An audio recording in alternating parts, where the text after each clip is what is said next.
Yo, Jesus Christ, what is happening? What is happening in Nigeria? Like, I am so worried. I'm so troubled about what's happening in Nigeria. I'm talking about what's happening in the Senate House of Nigeria.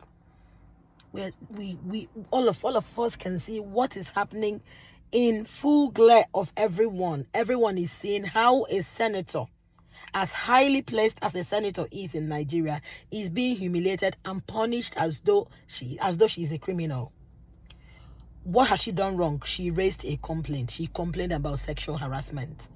All this woman is asking for is fair hearing, for an impartial investigation to be done. That's all she's asking for.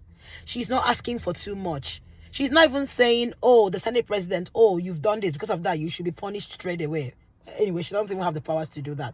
But she is asking for right to fair hearing. She is asking for the least thing, an investigation to be done. And this woman has been humiliated and severely punished, given 6 months suspension, not to be seen anywhere near the Senate House, her salary suspended just because she complained of a sexual harassment. I mean, which way, Nigeria? Which way are we going?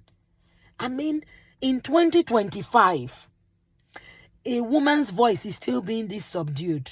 Honestly, this is pitiful. This is pitiful to say the least. This is very unfortunate. It is the outright abuse on her fundamental human right. The outright intimidation. The brazen misogyny. Honestly, this is something everybody, every right-thinking person, not just every woman, every right-thinking person should sit down and shed a tear for Nigeria. Senators are sat in that house cheering the Senate president on. Oh, Mr. Senate President, oh, I wish to sympathize with you because this blah, blah, blah, blah, blah. Sycophants everywhere, trading their souls just for a few coins. You cannot speak up. You cannot stand for the truth just because of what is in it for you, just because of what you will gain. Honestly, I'm just so weighed down.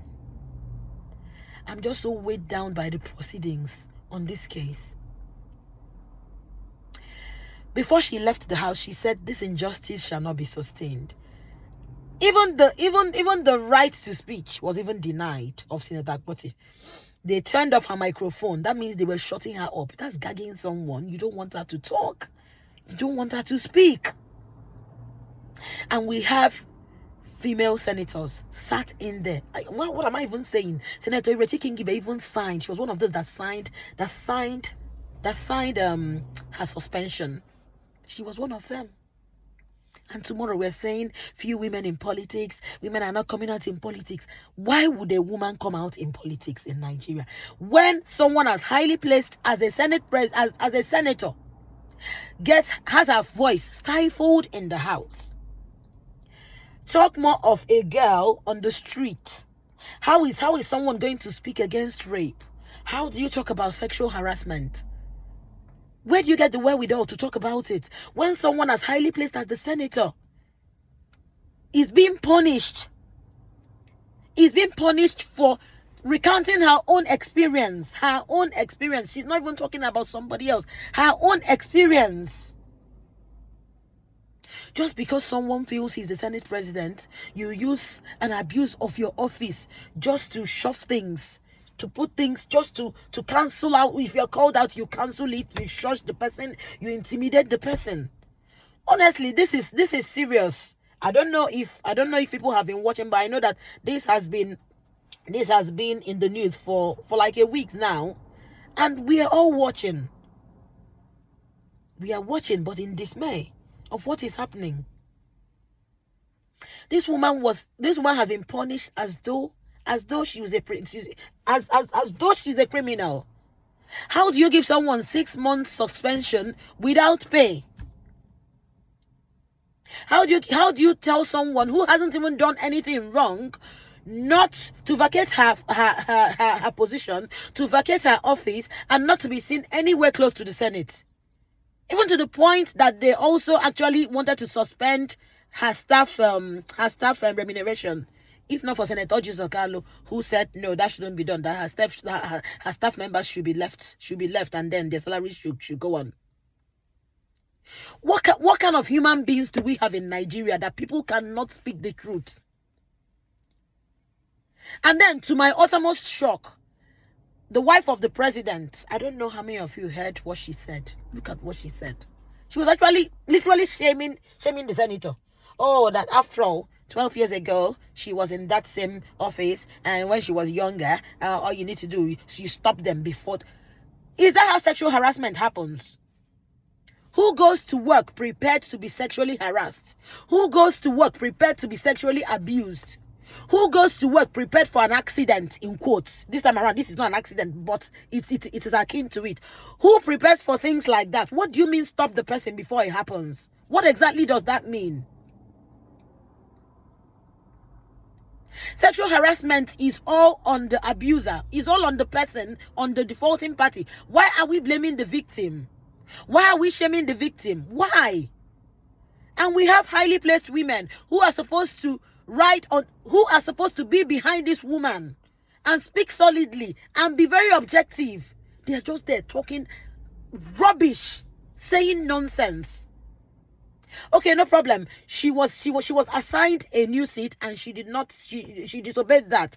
Okay, you can follow your procedure to deal with that. But how about the meat of the matter? How about the meat of the matter, the main issue under complaint? How about looking into it? How about the Senate president stepping aside? In fact, even common sense should tell anybody that the Senate president, being the person being accused, should have excused himself for this investigation to go through. Well, I'm sure I did not even expect any better. I didn't expect any better. If the chairman of the committee that was supposed to investigate this complaint, this petition, came on national TV, broad daylight, and pronounced the case dead on arrival. So what else did we expect? What else did we think was going to happen? What else did we think was going to happen? Sycophants everywhere. Everybody just trying to appear in the Senate president's good books. Oh, sir. Oh, we're sorry about it, sir. Sorry that you're being accused. Were you there?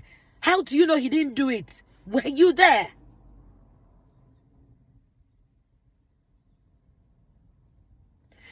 I don't know. I don't know how things like this happen.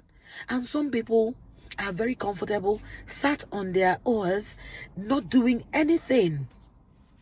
Sat down, just smiling on or laughing.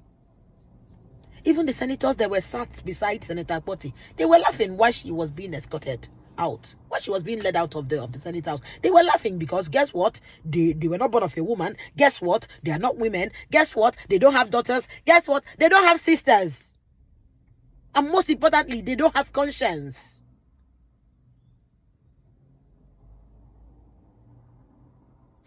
This is not a rant. This is actually calling out the state of things in that place. I'm not saying Nigeria is the worst place. It's not the worst country. Every country has its own challenge. But there are some things that, oh my God, when it happens, you're like, I didn't know we could stoop this low. I didn't know we could condescend this. I didn't know it was this bad. I didn't know it was this bad. That is how I feel at the moment. If someone as influential,